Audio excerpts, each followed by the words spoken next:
what's your initial first blush assessment of this game, Greg Olsen? What do you think, brother? Obviously, just the fact that we got to call it 2 years ago, and it's back on Fox, and now same matchup, same two quarterbacks, same two coaches. But a little bit of a different flavor, right? There's new coordinators on the Philadelphia side. So you take a look at the journey that Philadelphia has been on since their last Super Bowl appearance, albeit 2 years ago.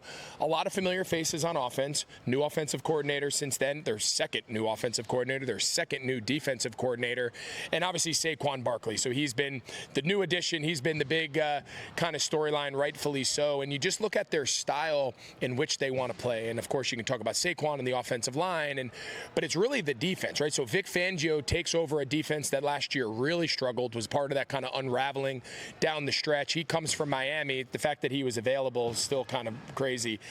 And they're the best defense in football. That's what allows Saquon. That's what allows this running game. They're playing with a lead. They run more than anyone.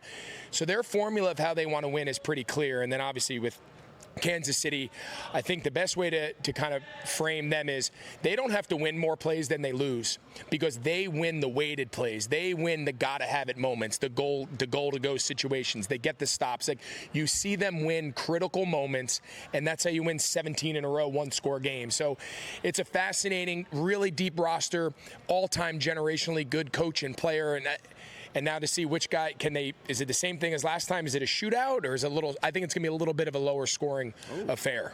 You know what? I mean, you can't really tell. That's the whole, big question mark about this, Greg, because you take a look at the differences from 2 years ago. Jalen Hurts led the Eagles in rushing that day. He won't have to do that Sunday because they added Saquon. Also, Pacheco had quite a night in his rookie season, and Mahomes was able to see the C part in front of him and run for hobble for 26 yards, right? And the Eagles have since doubled their Jalen's, and we need to see how healthy Jalen Carter is, because I think he's under the weather right now, and he didn't have for a second straight day, no media availability involving him. And that's a potential difference. You look at the receivers. Sky Moore scored a touchdown. Kadarius Toney scored a touchdown. Now you've got DeAndre Hopkins, Hollywood Brown, Xavier Worthy. You could make a case they have Juju's back. He's the only through line. You can make a case the Chiefs are better, too, in a way, than the last time I think both these teams are better than they were individually. You think so? I do.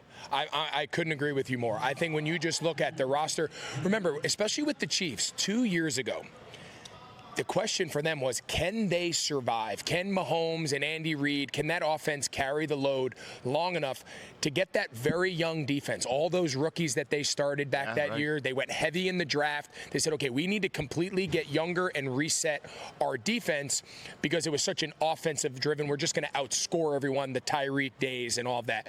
So then Tyreek moves on. It's a little bit of a different style. We've got to get better. We got to get younger. We got to get more dynamic on offense and give Spags more weapons to drop his blitzes and obviously we've seen the fruits of that labor. Last year, it was that young defense now in year two that really allowed the offense to get off to a slow start. And it was the offense that the question was, who are the weapons? Is Mahomes, do they have enough firepower? Can you just rely on Kelsey?